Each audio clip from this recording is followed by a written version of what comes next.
Welcome to Talking Giants presented by SeatGeek. I'm your host, Bobby Skinner, here with my co-host, Justin Penik. And it is the Week 1 Mailbag pod and cleanup where, Justin, we've always said, and last year I thought the Mailbag pod suffered a little bit because we're always like, the Mailbag pod is the best pod of the week.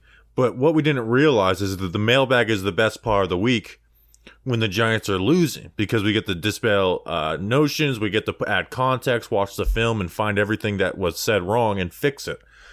Well, guess what, Justin? After a 40-0 loss, the Mailbag pod is the best pod of the week again. How are you? I'm choking like Mark Lewinsky. That was not an act. I swear that was not an act. I had something in my teeth before we recorded, and then I swallowed it weird, and I think it was spicy. Hi, Bobby Skinner. I'm wearing my Puka necklace because Puka Nacua is my new favorite player in the NFL. I'm not doing much better than Sunday.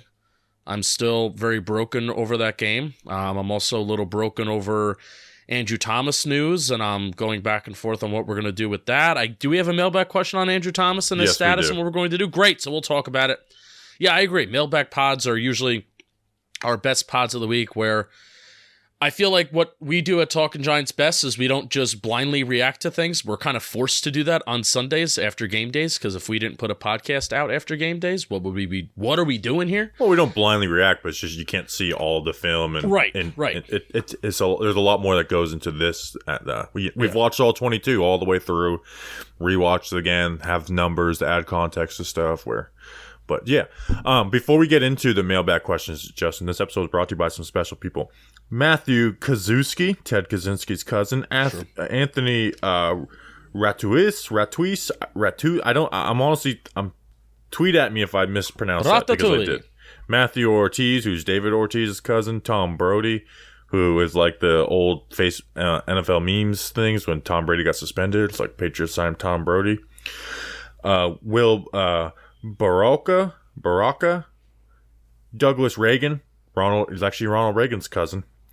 SOS Archive, Save Our Ship, Joshua. I should have asked you if you knew what SOS meant, because I bet you wouldn't have known. Oh yeah, Save Our Ship. I know that. Okay, Joshua Cologne. Do you think that lowly of me? Willie Cologne's cousin, the Shea Boys, Shea Stadium's cousin. Pronounced Sad. I should have pronounced that wrong. Sade. Rod Benson, Johnny Benson's cousin, and then Matthew Du Bois, Ellie Du Bois from my second grade class's cousin. Justin, who are these people? It was actually Ronald Reagan's ghost nephew. No, cousin. Patreon.com/Talking Giants. That's where these wonderful people went. You get to hang out with us live while we record the shows. Hey, big game days. Big game day coming up on Sunday against the Cardinals. You want to hang out with us? Even the preview pod. Come hang out with us for the preview pod. We're going to go 1-1. Patreon.com/Talking Giants. Bobby Skinner will also send you some stickers in the mail. And there's a couple shirt raffles a couple times a month. Thanks to our patrons. Love you. Take it away, Steve. Mail time. The mail's here. Come on. Bye, guys. Here's the mail, it never fails. It makes me want to wag my tail. When it comes, I want to wail.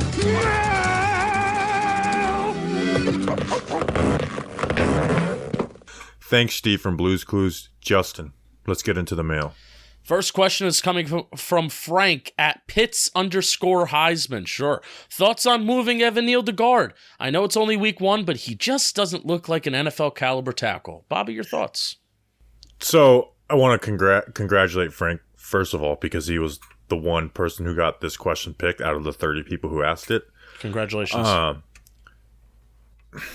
Just in every conversation we had this offseason on the growth of the offense, had the conversation about Evan Neal's growth. And that's that puts a ceiling or floor on, or, puts a ceiling, like Evan Neal decided the ceiling on this offense. And Mark Lewinsky was very bad too, which we'll talk about later.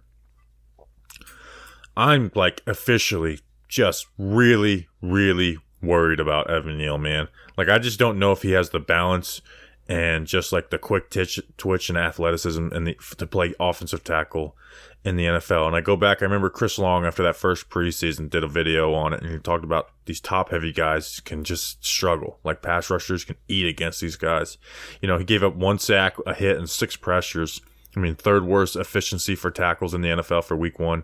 The only game that he had a worse efficiency last year was the week 14 Philly game. I wasn't asking for perfection out of him week 1, Justin, but it was just flat out bad offensive tackle play. And that, if you aren't concerned about that, you're lying to yourself. And the crazy thing is, it was the second worst performance on the Giants' offensive line from that night. It's the most worrisome performance, but it was the second worst performance. It wasn't even the worst. Yeah, the most concerning thing about it with Evan Neal with me, I kind of said it on Sunday, and it kind of continues to right now, is that he just lost in a multitude of ways. And it was the most apparent that I saw him being top heavy, like that issue is. All last year, it was getting to your landmarks, getting to your third step, and opening your hips too early. He still did that a decent chunk on Sunday night, but more than ever, I was just looking at Evan Neal just getting tossed around like a ragdoll, winding up on the ground, and that's something that my father told me growing up when I was playing offensive line. It's like, I hate seeing you on the ground. Like, there should not be a play where you're ending on your knees unless it's like a chop block. And so many times Evan Neal is just getting thrown around like a ragdoll, and it's just like, he's not a weak individual, but because of how top heavy he is and because of he's leaning, he's unbalanced. It just looks really, really bad. It was the most apparent, the top heavy issue that people like you yourself, you've been talking about it for all last year and now 1 game. It's the most apparent that it's been through his NFL career so far. He just looks unbalanced. So, and I have not given up on Evan Neal, but I don't have any faith that he'll be good against better pass rushers in the NFL. Right? Like, there's improvement to be made. He actually does look better some technique-wise, needs to be more consistent in it. But his just movement, his reaction, and again, the balance, right now it gives him no room for error. Right? Whereas, like, Andrew Thomas, as good as he is, he doesn't have, like, perfect footwork. He doesn't play every single rep perfect, but he has the athleticism, the core strength, good balance. And Neal he just has not shown that. And it didn't matter who he was going to. I mean, Sam Williams was in his draft class, and Sam Williams was able to beat him a couple times. Yeah. So, obviously, you're not moving him to guard next week.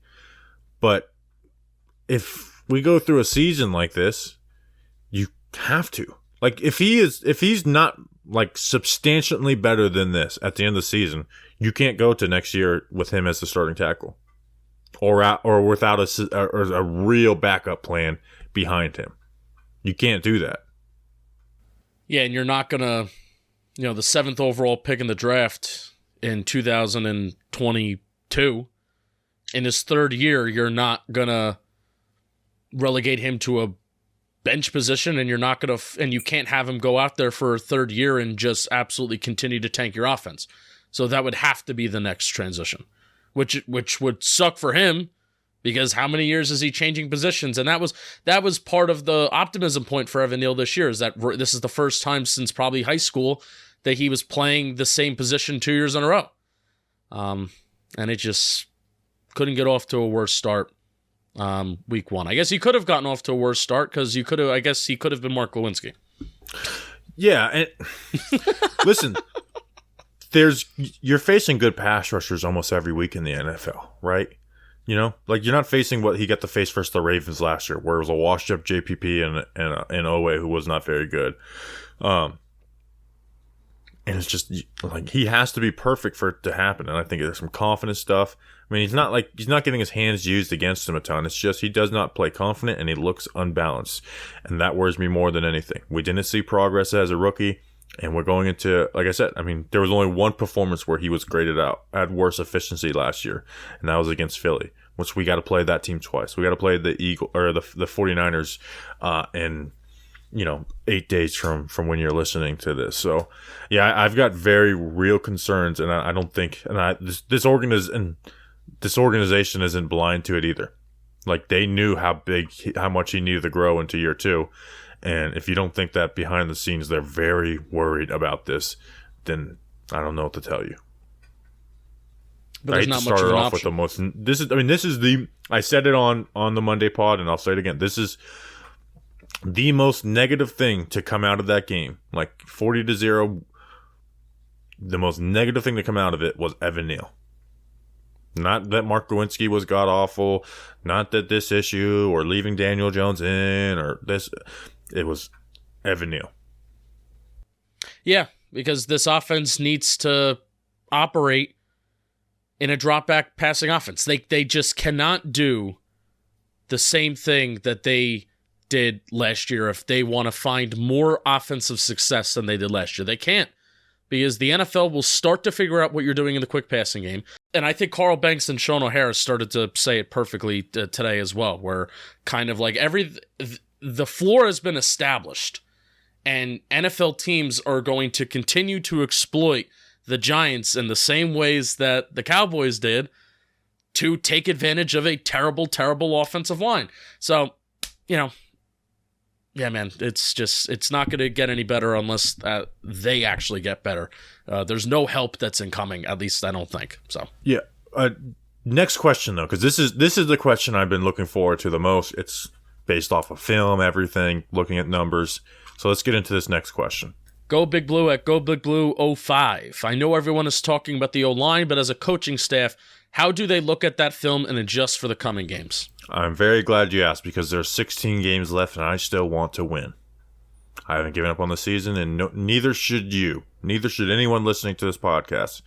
So there's a bunch of different things I want to talk about. And I do think, in a sense, this week 1 game is a little bit of an outlier, because honestly, you are not going to face a defense like Dallas. You're going to face defenses as good as Dallas with San Fran and Philly. But there's not another defense that's going to play you the way Dallas does, where they're lining up Micah Parsons all over the formation, which is like just threw a wrench in the Giants' offensive game. And also, I think the Giants are not going to play offense like they did versus Dallas. So the obvious thing people are going to point to is like, well, Saquon only had 12 touches, you know. He didn't get many touches in the playoffs either. I think he had 9 in both of those games. So people are going to point to that. And be like, well, you know, we got to run the ball. And I agree. Because, but I will say, Saquon had 11 carries in the first half, right? Like, Saquon wasn't missing a ton of touches. So the first drive of the game, where they got down the field, they handed the ball off 5 out of those 10 plays. 1 was a handoff to Breida. The next drive, they didn't do it all. They went 3 and out. Then the next drive, they went first down, play action, and got sacked. So then you're in 2nd and 19, and it's like you can't run out of that, right? So 0 for 3. They're also down 16-0 at the end of the first quarter. Well, but even if you're down 16-0, you shouldn't be abandoning the run in the first quarter if you're down 16-0. We saw the Giants last year when their comebacks, they did not abandon the run in the second half. In fact, they got even a little more run heavy. Yeah. And then they ran the ball a decent amount on the 4th drive. So, but on your first 4 drives, they handed the ball off 8 out of 19 plays, because they went the 4th drive, they went 3 runs in a row and 3 and out. One of those was the QB sweeps. Then it's 19-0. DJ throws an interception on the first play. 26-0. Then they block a field goal after 5 Saquon runs. And then it's halftime. So, and at that point, Saquon had 11. So it's not just about giving Saquon more carries, but the game was out of hand, right? If you didn't have a blocked field goal for a touchdown, a pick 6, like Saquon wasn't involved in the second half because the game was essentially over. He didn't get any snaps in the 4th quarter. That being said, I wonder how much what Dallas did is going to be replicated by teams after having a year of film study on the Giants. Because there's some things they did, man. Dallas did not play the run very much. They did not play to stop the run. And people will be like, oh, the Giants, they're trying to get away from Saquon like they did last year. Well, they've got away from running the ball to Saquon last year because out of necessity, right? Yeah. And it worked. It worked because teams were playing the run heavy. They weren't doing like crazy things, but they were stacking the box and run blitzing, and they were letting you pass. And the Giants got away from that, and it worked. Outside of Philly, who was just 10 times more talented than them. But teams were playing the run, so you shouldn't, and it didn't work for the Giants, so they got from the passing. But if teams are seeing the end of the Giants season and adjusting to that, Well, then they should start running again because it works when teams aren't just flat out playing the run. You have Saquon Barkley, and the run blocking was actually pretty solid. So, hey, if they're going to give you those runs, run. And there was times where Dallas wasn't, like they were running play action. Dallas wasn't playing the run on it. Like there's the 19-yard run that Saquon Barkley had. Go watch it. I put it on the film review. It's insane to watch because Van Der Esch, this is an under center handoff. Van Der Esch turns and starts running backwards. They hand the ball off to Saquon. Saquon is running with the ball, and the strong side linebacker starts running the other way because Paris Campbell motioned across the field. So teams on first down are anticipating play action. You know, the DJ got hit on the RPO. Edge rushers were just running up the field. They weren't even playing the run. They were running straight to the quarterback. Agreed. And that could just be a Dallas thing because Dallas plays aggressive and they have the things. I think if it's not just a Dallas thing and teams are playing the play action heavy, then get back to running the ball. So we'll see if it's just a Dallas thing, but get back to running the ball and still get back to running the ball. Teams are kind of ready for Darren. Like they put extra attention on Darren Waller. Get back to running the ball if it's going to work. If teams start playing it again, then you switch up the offense, and that's what this coaching staff does well, is adjusting within those things. Yeah. With the Evan Neal issue, and I know I'm going for a long time, but I'm passionate, I'm fired up about this stuff. Here's where you have to make the biggest change, and this is the saddest change you have to adjust to. The passing game. Can I give mine? Because I kind of maybe know where you're going to go. Go for it. Remember 2021 where Kyle Rudolph was like best as a pass blocker? I think Daniel Bellinger, you're up, bud. You're basically going to be putting your hand in the dirt and helping Evan Neal. And I think that kind of like max protect look, some of the biggest plays of 2021 came from max protect. Think of that John Ross 50-yard touchdown versus the Saints. The one like schematic thing that I would do is Daniel Bellinger is on the field and he's helping out Evan Neal when you feel like Evan Neal is in a huge hole. Is that what you were going to say? No. Great. Even though there's going to be some elements of that. Where I am going, you're still going to have to operate some type of drop back passing. If you go back and watch the film of this game plan versus Dallas, they were some longer developing things that were meant to get certain guys the ball, like Darren Waller. And there was just, they were trying to attack down the field. Now, part of it was they ended up in like 2nd and 19s and stuff. You cannot get away from total drop back passing. You can't do what you did in the middle of last season where there's no drop back pass. But you have to do what you did at the end of last season, where it's based off of the quick game. And that's a shame. That's a shame. But if Evan Neal is bad and Mark Lewinsky are like that, you have to make it based off of the quick game. Now, where it's got to be different, you've got guys that take deep shots, right? So it shouldn't be like last year where you are, you know, but the difference between you and third to last in deep passes is like a huge margin. Like you should be in like 18th to 23rd in deep passing attempt rate because you have Jalen Hyatt, Darren Waller, Slayton's speed can be more maximized more with other speed on the field. But you have to pick and choose when you're looking at those types of things, because teams are going to get to the quarterback if you don't pick and choose when those things, and those sacks are going to kill drives just like they did versus the Dallas Cowboys. So that's the unfortunate part, right? So like there should still be a lower average depth of target for this offense until Neal or Glowinski stop sucking, but there should still be a little more aggression in it because of the Jimmies and Joes you have, where last year you only had Darius Slayton as a speed element. Which I think we said that like in a recent mailbag too, where I think I maybe even said it on the preview pod, Bobby, about because you have Waller and think back to that. We did say it in the mailbag pod. It's like if Evan Neal struggles, there's more attempts, but you can't do all the things they want to do. But think back to that first preseason drive versus the Panthers. Yeah, very big talent discrepancy versus the Panthers in the preseason when they were sitting some of their defensive starters anyway in the Dallas Cowboys. I get it, but we're just talking about schematics here. Think of how quick Daniel Jones was able to release the ball when you have Darren Waller running quick routes, and when you have Paris Campbell. Like, there's just, in general, Isaiah Hodgins for a full year, in general, there's just better route runners on this team right now than what we had at the start of last year. Guys that should be able to get open in the intermediate game while also getting the ball out quick. and you're still maybe throwing the ball near the sticks on like maybe let's say a 1st and 10, a 2nd and 7, right? Early down passing is what we're talking about here. So, I totally 100% agree with you. I've never had the expectation that the Giants were going to be top 10 in average depth of target. I'm hoping for average and maybe even a little bit below average. It just can't be as bad as it was last year. So you're right with that. And I say it can't be as bad as it was last year. Having a low average depth of target isn't bad, because average depth of target, like if you're number one in average depth of target, that doesn't mean that you are an undefeated, great offensive team. Sometimes it means that your quarterback is taking shots and maybe you're throwing interceptions and guys aren't open. You have a low completion percentage. It's about staying on schedule. Yeah, and Mahomes has a low average depth of target last year. Right, because defenses force him to. Josh Allen, Yes. Josh Allen had a low average depth of target against the Jets. He threw 3 interceptions when he was throwing 15-plus yards down the field, but Josh Allen, when he was checking it down, was great. An EPA per play was really high in CPOE and stuff like that. So you need balance in an offense, and that's what we have been advocating for the last couple of years. It's just a lot more difficult to be balanced when you have such a bad right side of the offensive line, and that's why I suggest keeping Daniel Bellinger in there for some max protect plays, and you're still able to run maybe 2 or 3 man routes that can be successful, because we've seen the Giants do it in the past, even with bad talent. The biggest issue with that, though, is that teams are starting to play like I mentioned, Leighton Vander Esch, under center play actions, run, so they're playing those things, and that's where I think, hey, force them to stop.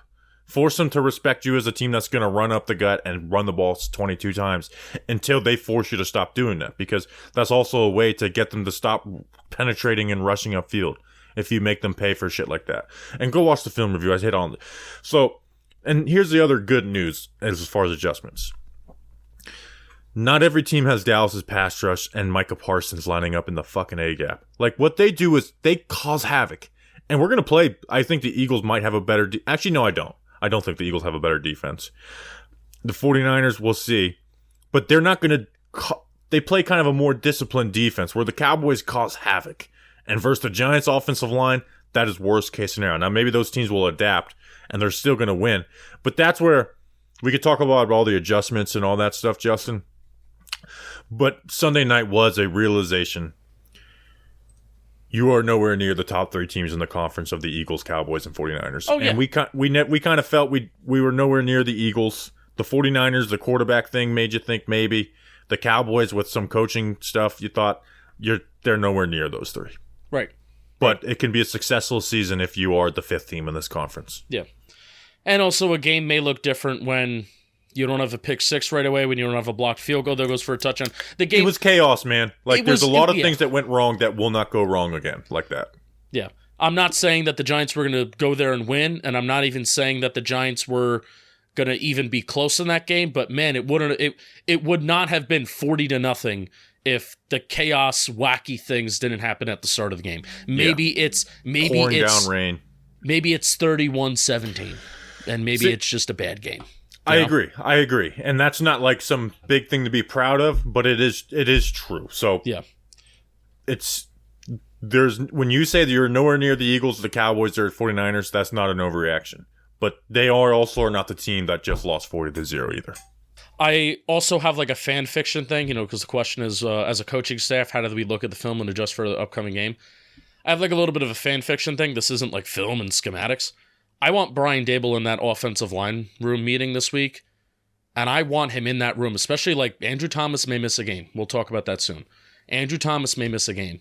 And even if Andrew Thomas doesn't miss a game, I'm literally going in that room and maybe even saying, this is everybody except Andrew Thomas, which I'm pretty sure didn't a coach or Joe Shane say that at one point, that everybody's job that was Jason Garrett. Oh, when was that? Oh, Garrett said? Oh, no, never mind. That's a different quote. Jason Garrett said the week before he's fired, when they're like, do you think you have the guys to protect him? He's like, we got a left tackle, right? Who said that for the Giants? Shane said something basically like everyone's job is, there's a battle for everyone's job except for Andrew Thomas. Yeah. I'm literally going in that room and saying, besides you, and pointing at AT, JMS had a good game. But kind of just like, let's rally him, though. Let's rally the troops and let's challenge people. Again, fan fiction. I want Brian Daboll going in that O-line room being like, who's going to step the fuck up? Like, let's go. You're getting your quarterback killed. You're getting embarrassed on Sunday Night Football. You're getting your ass kicked to your divisional teams. Who's going to step up? Like, I want that, like, coach going into that meeting room, calling these guys out. And I want to, like, challenge these guys about, like, hey, you want to have this dirtbag mentality? Like, who's going to take this personally and step up? Like, all right, fan fiction over. That's what I want. That's not fan fiction at all. Like, you don't know that he's going to do that, but that's something that coaches do. All right, Justin, next question. Next question. I want to read an ad, Bobby Skinner. Nico Risen, he's asking us, can you read an ad, please?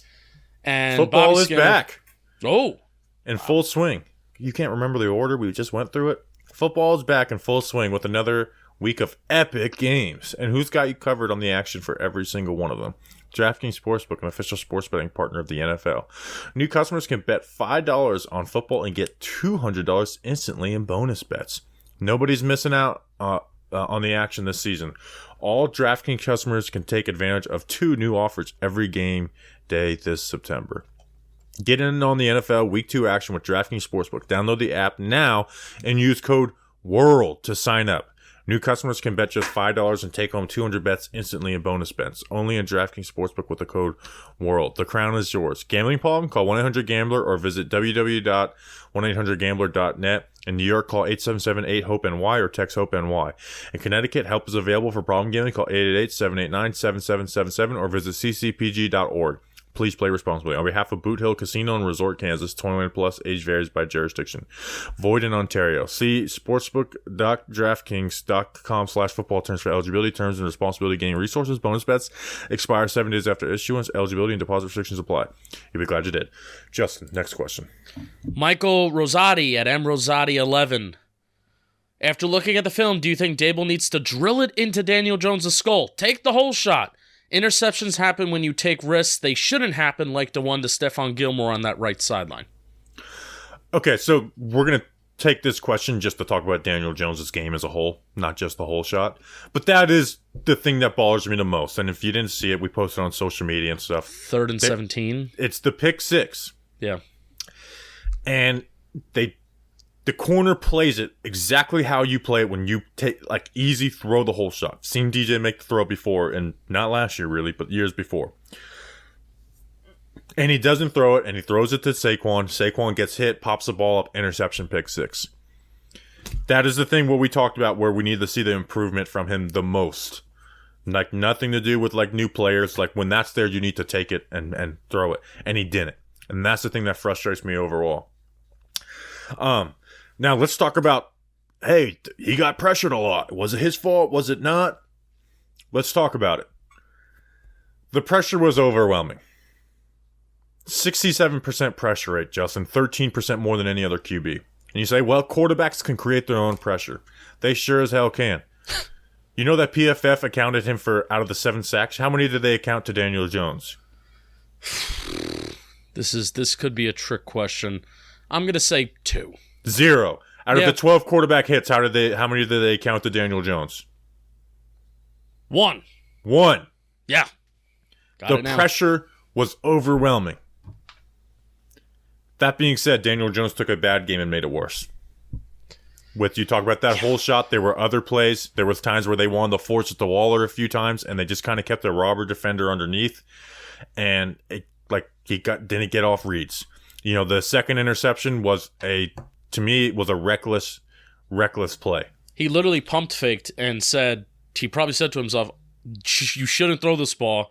Micah Parsons is breathing down his neck, probably just wants to get the ball out of there, and then boom, that's a Stephon Gilmore interception. And even the Jalen Hyatt drop, that was one of the very few clean pockets that he had in the game, and the ball's thrown behind Jalen Hyatt. Would have been a big yak play. He missed Paris Campbell on a throw. He missed Isaiah Hodgins, what could have been an interception where it hit the guy's hands. Now, the accuracy stuff doesn't really bother me. It was a pouring rain game. Dak missed a good amount of throws too, despite them winning by 40 points. And we have enough sample size. Daniel Jones accurate. The only one that does worry me though is the Hyatt one, because you got to get used to his speed, and you can't be throwing. But you can't, if that was Isaiah Hodgins running the same route, it's right on the money. But Jalen Hyatt's speed, you have to get used to his speed. So that's the one that bothered me. The Hodgins, like, that shit doesn't happen very often with Daniel Jones. But yeah, he took a game that was going to be bad no matter what, because that pressure was overwhelming, man. Like, I came away Monday, Tuesday, and I watch it, Justin, and I talk with other people too, and I'm like, have you ever seen something like this? Where it was just down in, down out. And like I said, 67% pressure, 13 more than any other QB, 7 sacks, 0 were accounted for him. Like, it's insane. The pressure gave him no shot, but he did play bad, and he did not, like, so like last year, the Dallas Week 3 game the pressure wasn't as bad, but it was really bad. And we left after that game happy with Daniel Jones, because he made the most out of what he could in that game, and guys were dropping passes and stuff. He didn't do that in this game. And I know I'm talking a lot, but I want to kick this to you, though. Do you feel worse about Daniel Jones after this game, or after weeks 1 and week 2 last year, where he completed 70% of his passes and had 3 touchdowns and 1 interception? I feel worse about him weeks 1 and 2 last year. They just didn't run. They just didn't run plays. They didn't run a lot of offensive plays, against Cowboys. He did not step up, but I don't look at that game and been like, this is Daniel Jones. No. So I don't come away from that game worried about except for the whole shot thing. Like, that's gonna piss me off if that continues to happen. It really is, because that's the difference. And he left yards on the field by missing guys in this past game. Like the Hodgins miss was a nice 15 to 18 yard chunk play. The Hyatt one could have been 30 to 40 yards. The Paris Campbell one was another 10 to 15 yards. But with all that said, the pressure was relentless in this game. Like, I've never seen anything like that up, where a team was just so overwhelmed up front. And that was with their left tackle not being a liability. Like, right. like at least if the left tackle, it's like, man, if the blind side stuff, like, and that can, it was just, they were totally overwhelmed with the right guard and right tackle, where they really didn't have a shot. And that's why I said, like, yeah, you can argue that give Saquon the ball a little more, but at some point you do have to throw the ball. And anytime they threw it, they were under immense pressure, and they were getting sacks. Like, you can't just run the ball every single play, especially week 1 of the NFL season. I guess I can rephrase what I said. Not that they just didn't run plays. They weren't able to operate an offense. That's, I think, the correct way to say and, evaluate Daniel Jones's performance, so to speak. And, hey, he was part of it, turning over the ball. Checking it down to Saquon Barkley when you had the whole shot on the sideline available. Saquon Barkley doesn't drop that ball, and that ball's not tipped in the air, and then it's not returned for a touchdown. If you take that chance, you take that whole shot, and it's a first down, and the Giants are able to move the chains. So he's part of it, but he is definitely I'm not considering him the majority of the chunk of the pie of blame to go around. Now, the next game is the most important game, right? That's usually how it works with quarterbacks. The next game is the biggest one, and against a bad opponent, and the Arizona Cardinals, indoors, no rain, no weather is going to be a factor. Let's use some of these weapons. Let's move the ball. Let's score some points. I mean, they have to. They have to this Sunday. And that's the biggest thing for Daniel Jones next. Yeah. So, yeah, like, he made a bad game worse, and there was a good amount. I posted a clip on Twitter of 6 plays. You may have seen the breakdown on it.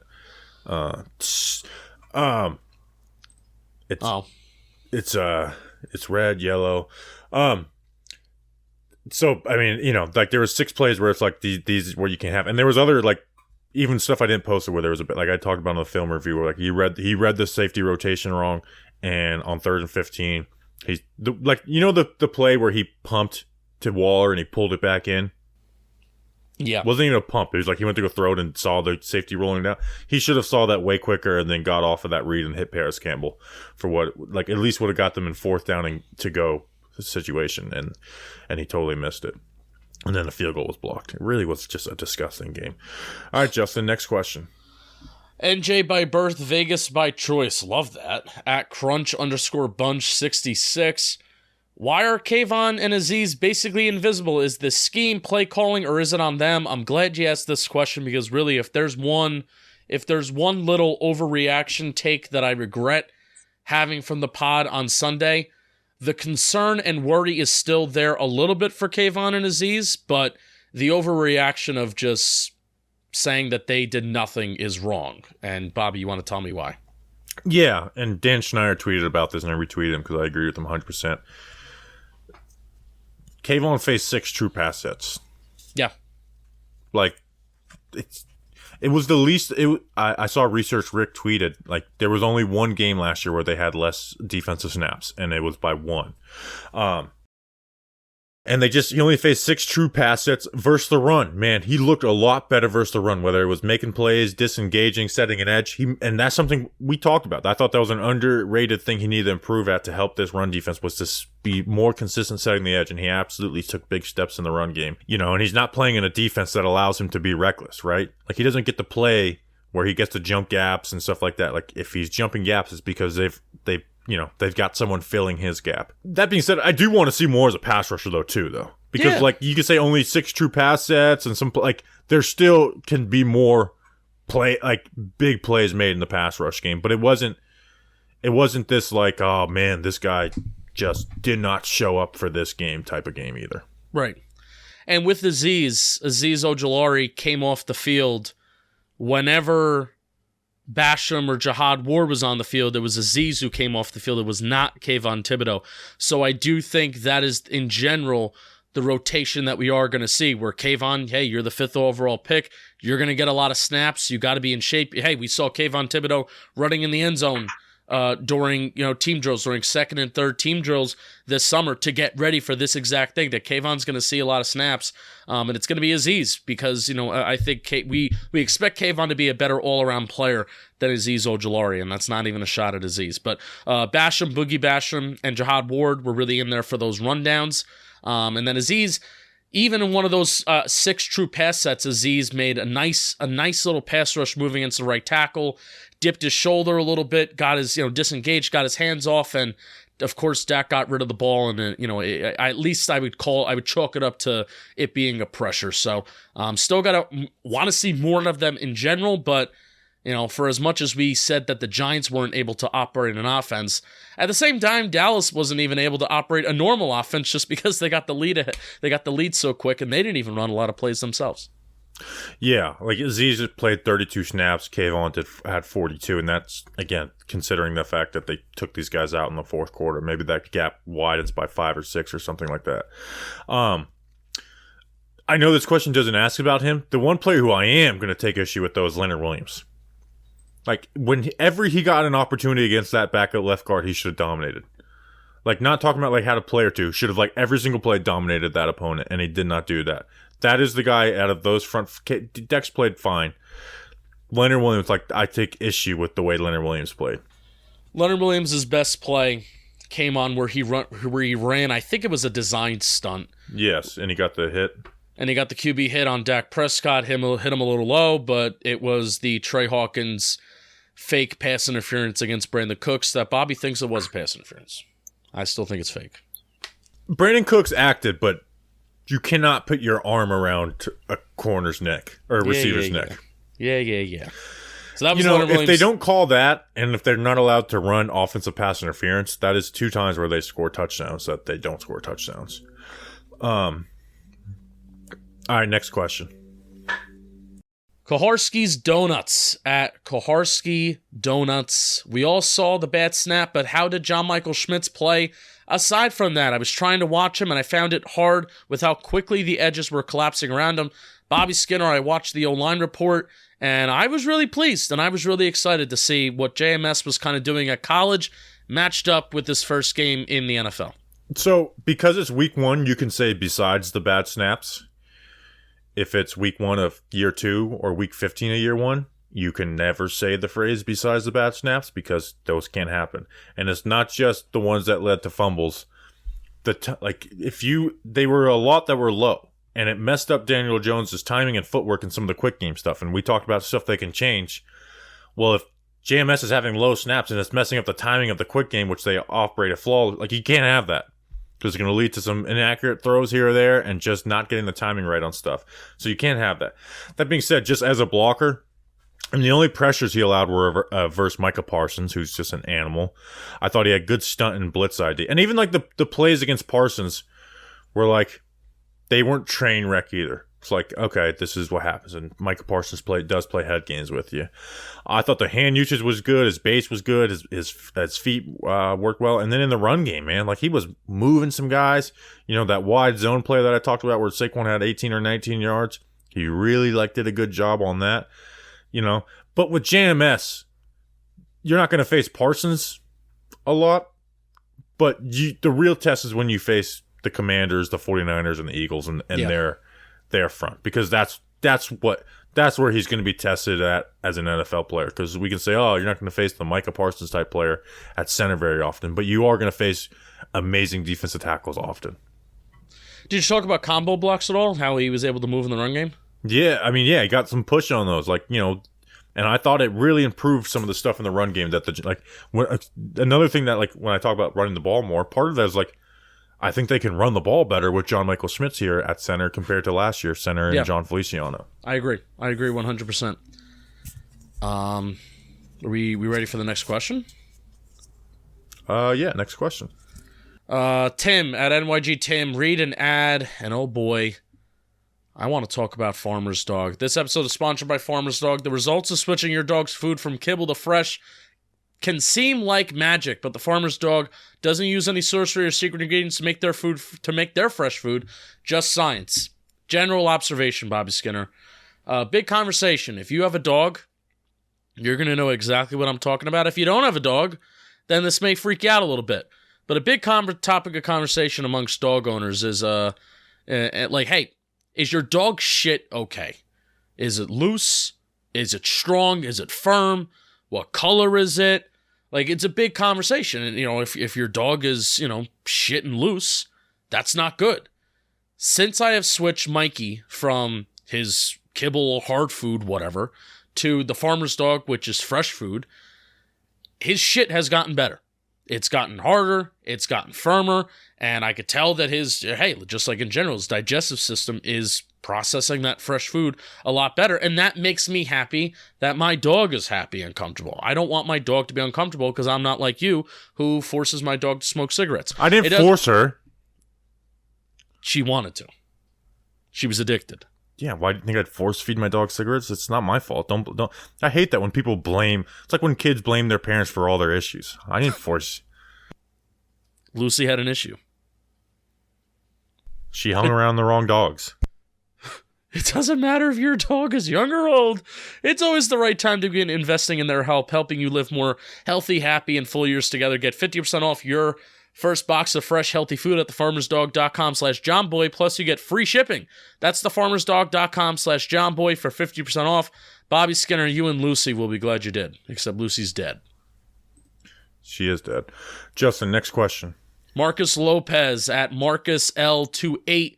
Should the Giants look into out-of-house answers for the guard situation? Names like Pugh, Risner, and others have been thrown around. Do you see a change coming, or do we have to sit back and watch Glowinski play all season? So I've ignored every Dalton Risner and Justin Pugh tweet for weeks and months. Now that we saw how bad the Mark Glowinski was. Man, Mark Glowinski was pathetic. Yeah. And he got better at the end of the season, but how do you not put Azeez out? Like, again, they begged for Azeez to win the job over Bredesen. How do you not put him out there over Glowinski? Like, that was awful, man. That was disgusting. The performance, like, he should be embarrassed. And Mark Glowinski is 31 years old, and I don't have this big argument for Azeez either, right? Because I don't have a ton of faith in him as year two either. But damn, that was bad. But as far as these players, Dalton Risner is a free agent because he wants money. And I haven't broken down his film, but his numbers weren't amazing last year either. And I'm not moving more cap space to sign free agents that are going to take more, that need more than a minimum or the $2 million. Justin Pugh is 33 years old, missed 15 games last year, and seems more interested in being in the media than actually playing to me. He's 33, missed 15 games. Like, do you have any like want and desire for Justin Pugh? Like, hey, if Justin Pugh is on this team on a minimum contract, yeah, but I just don't. I'm not gambling on that. They don't have money. No, if it's a minimum contract, okay, but I'm not giving him any. Here's the one, and I haven't seen the contract on this guy yet because he got signed, but I tried finding the contract. Jason Peters would have been a perfect addition to this team. Correct. Because he plays guard and tackle. Do you think Jason Peters seems like the guy who will wait out the right offer? Maybe, but I think he was waiting out a chance to play. Maybe more so. And again, I tried finding the contract, and nothing has been reported on it hours later. So which makes me think that it's not a contract worth reporting. I think Peters may have been waiting for a chance to play because he's not going to come back and be a backup. Where with Peters, you can promise him the right guard job. You can be like, hey, come in, get in shape. You're going to be the right guard. And if Thomas is out, you're going to be the left tackle. But you knew the Giants weren't going to do that before week 1 when they have Mark Lewinsky But what about, why didn't they be like, hey, we want you. Morning? Yeah, and be like, hey, before Seattle called. You know that's not how front offices work. Why not? They did it with Jalen Smith. What's the difference between bringing him and Jalen Smith in? Well, the difference between him and Jalen Smith is that you didn't have an interior linebacker that you drafted top 100 overall or a free agent that you're giving somewhat substantial money to. That's the difference. But it's so bad with Glowinski that you could. I know, but you know how front offices and coaching staffs work, though. There's a top 100 investment at guard, top 100 draft pick, and there's a substantial cap hit that Mark Glowinski has.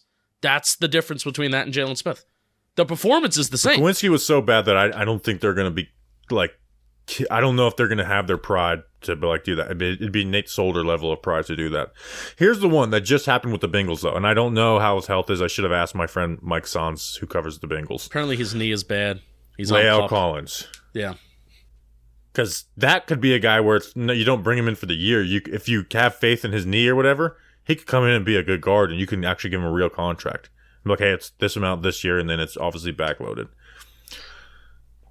But again, I don't see any of that happening. So it's just you got to live with what you have for the most part. I don't think there's anything they can do in season that's going to save the line. I hope Azeez gets better and play Azeez. Yeah. It's still more on Neal than the guard, though. What do you mean? Right tackle is just generally more important and more valuable. And Evan Neal will be the one to decide the fate of the offense more than the right guard will. Yeah, and there's just no way Glowinski can repeat that performance on a week-in, week-out basis. I just don't know if it's possible. We can see Neal struggle like that week in, week out. Yeah. Dude, you highlighted the O-line report and, even your little low-light tape that you put out of Glowinski on Tuesday morning, too. Glowinski is just doing things that a 31-year-old NFL veteran just should not be doing. Like, it literally did look like Nate Solder level of effort that he was giving at times. And I really don't throw that around lightly, because Nate Solder was a player that did say that I'm not really trying to get my body ready for football. I'm kind of just here taking a paycheck. He literally said that heading into the 2021 season. So, but Mark Lewinsky's 31. And he's doing this. So just doesn't look physically ready to play. No. All right, next question. Next question is coming from Chris at ChrisKennedy_25. With Thomas's health in question right now, if he was to miss time, would you move Evan Neal to left tackle? Or with how bad he's been, you can't trust him at all there? Maybe would help his confidence. Bobby, I'll answer this quick. No, I would not move Evan Neal to left tackle unless do you agree or disagree with that? I agree 100%. Okay, so it would be Matt Parrott or Tyree Phillips at left tackle. I guess maybe we would lean Matt Parrott. Tyree Phillips is on the Eagles. Oh, forgot about that. I think because you have such a quick turnaround against the San Francisco 49ers, I do think the Giants should think about, if Thomas is limping and physically limited, I do think they should think about sitting him this Sunday. And I don't say that lightly, but I do think they should think about sitting him. And then, hey, you want to run the ball?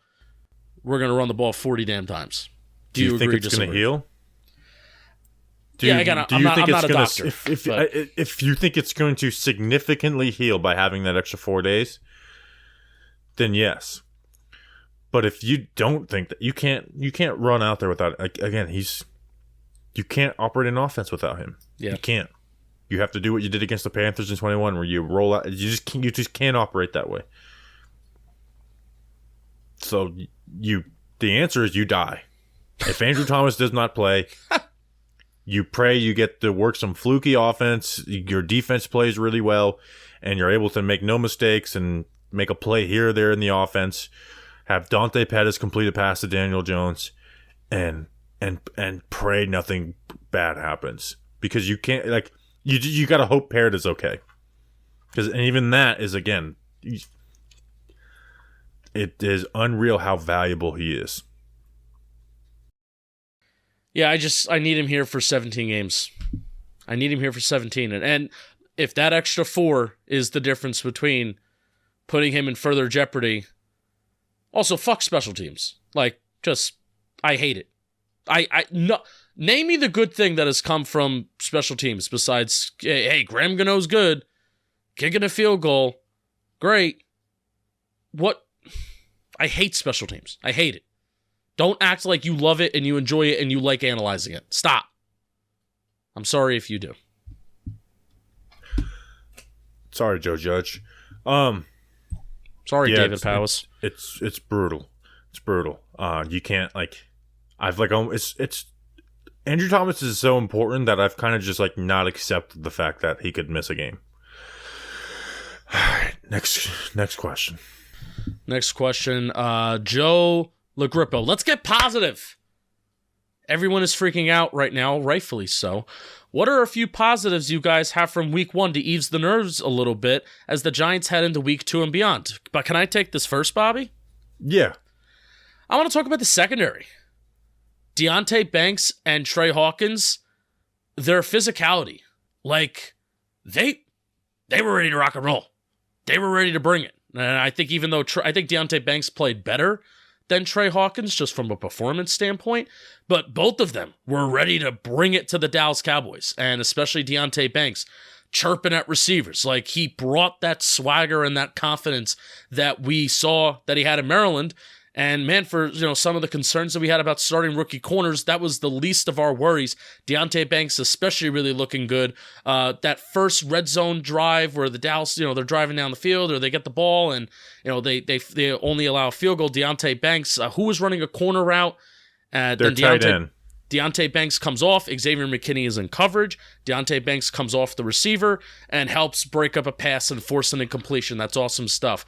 There were even some plays like, remember that Gallup attempt? Well, that's that one play you mentioned in the end. Yeah. Like, go watch the film breakdown of out of college. That, like, exact play was on there. Now, it wasn't in the red zone, but it was, like, in zone where I talk about, like, his instincts in zone. He plays more free and loose. Like, that was that exact same play. It was the exact same thing, just with a little more space because they weren't in within the 10-yard line.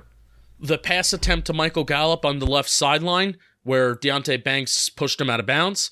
He did lose the release, but really nice job playing through the entire process of a catch.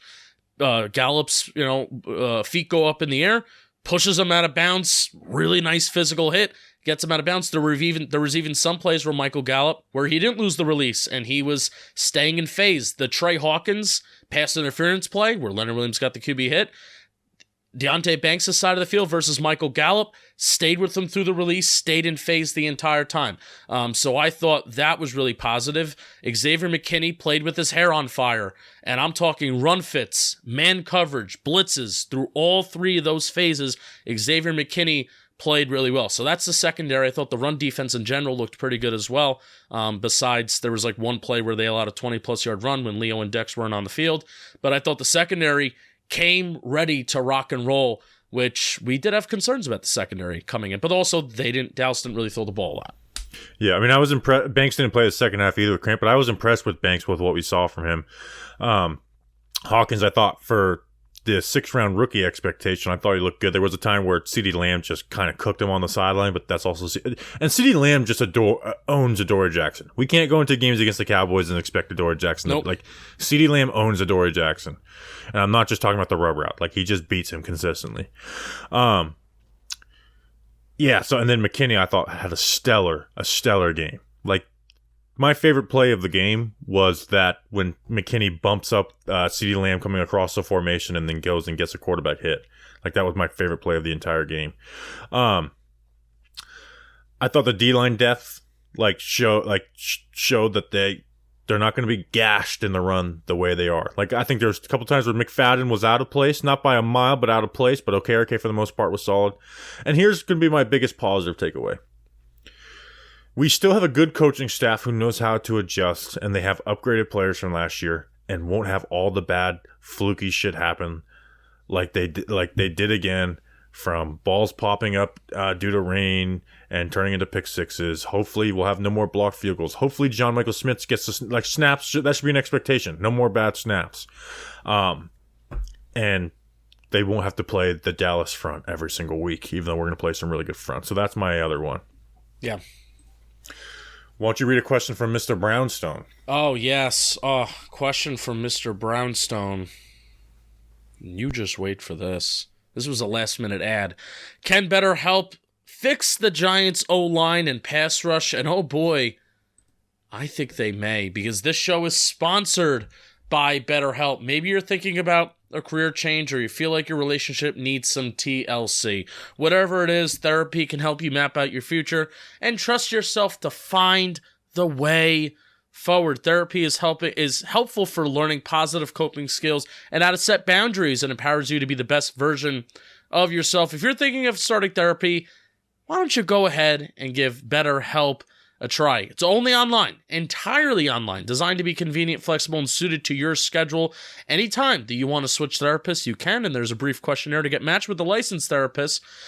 Let therapy be your map, Bobby Skinner, with BetterHelp. Visit BetterHelp.com/TalkingGiants to get 10% off your first month. That's BetterHelp, HELP.com/TalkingGiants. Bobby Skinner, you'll be glad you did. You'll be glad you did. All right, Justin, last question.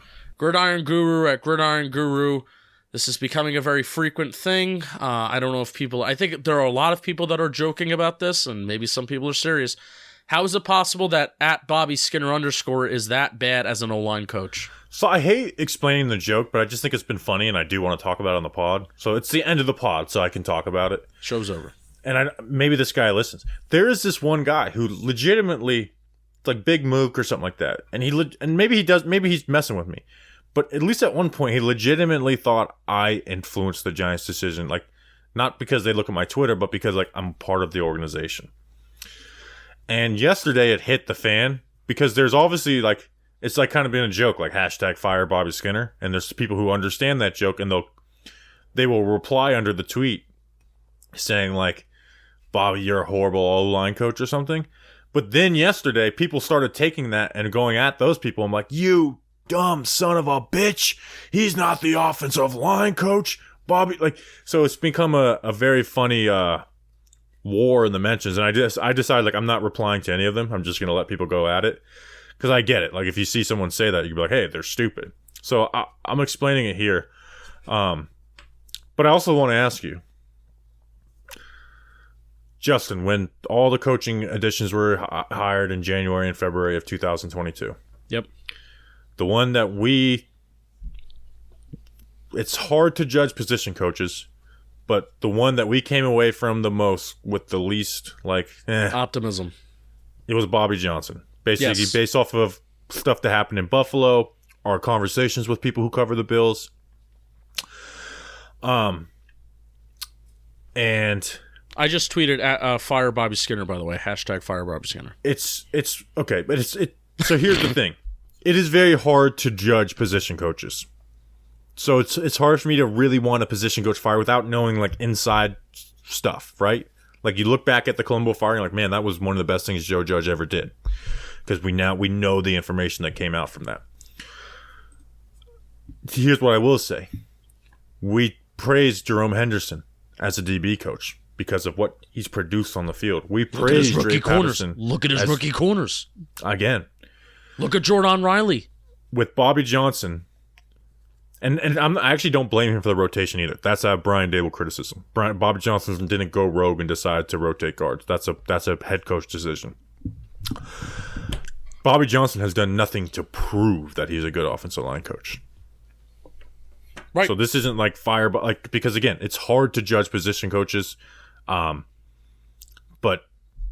and also it's like players at the end of at some point have to take accountability for themselves. And a lot of times it's like, hey, this guy can't physically hang with this. So, but also fire me because I am the offensive line coach. Yeah, fire Bobby Skinner. And then there's some people who are earnestly like Bobby Skinner could do a good job. Well, it's like, no, I could not. Nope. There's so much difference from what we do compared to what NFL coaches do. Yeah. And you would be tweeting to fire me very quickly. How different? End of pod question. How different is what Bobby Johnson preaches with those horizontal sets versus vertical sets? How different is that from what the rest of the NFL is running? Like, is that such a lot of the NFL does? That's an NFL wide thing.